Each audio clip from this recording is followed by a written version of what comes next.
lagi dengan saya Ima. Video kali ini kita akan membahas mengenai argumen.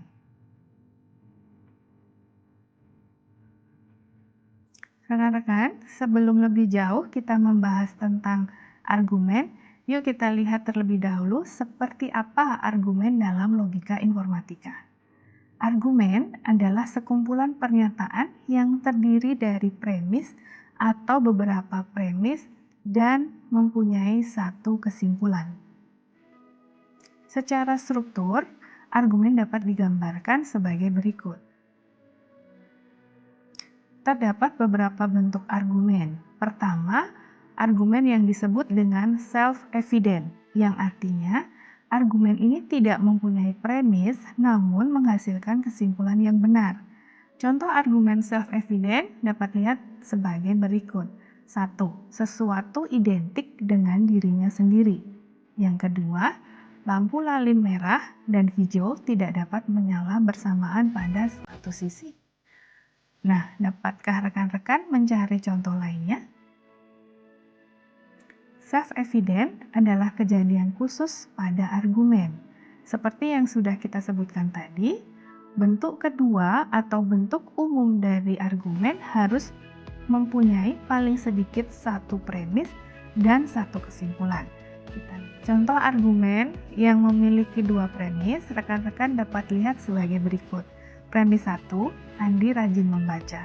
Premis 2, Andi rajin belajar. Kesimpulannya, Andi pintar. Selanjutnya, setelah kita mengetahui apa itu argumen dan bagaimana strukturnya, kita akan melihat bagaimana cara mengidentifikasi argumen pada sebuah kalimat.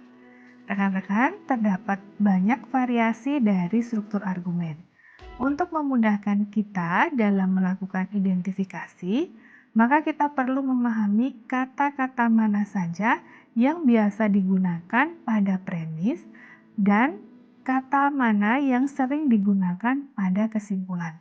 Kata-kata tadi disebut juga sebagai indikator premis dan indikator kesimpulan.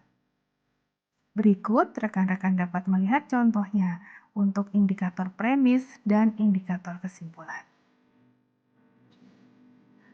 Nah, perhatikan kalimat berikut ini.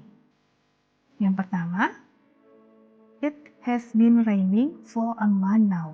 Yang kedua, so it is likely to rain again tomorrow. Nah, dapatkah rekan-rekan mengidentifikasi mana kata premis dan mana kesimpulannya?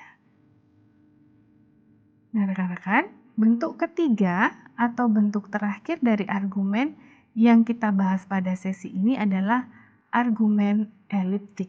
Argumen ini tidak mempunyai kesimpulan, sehingga bentuknya perlu diperbaiki dengan cara menggunakan interpretasi konstekstual. Kita lihat contohnya pada kalimat berikut.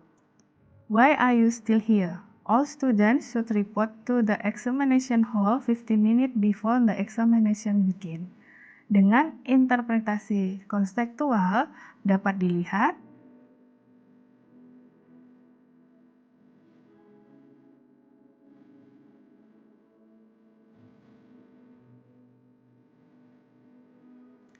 Nah, penjelasan mengenai argumen sudah selesai. Mari kita lanjut ke video berikutnya.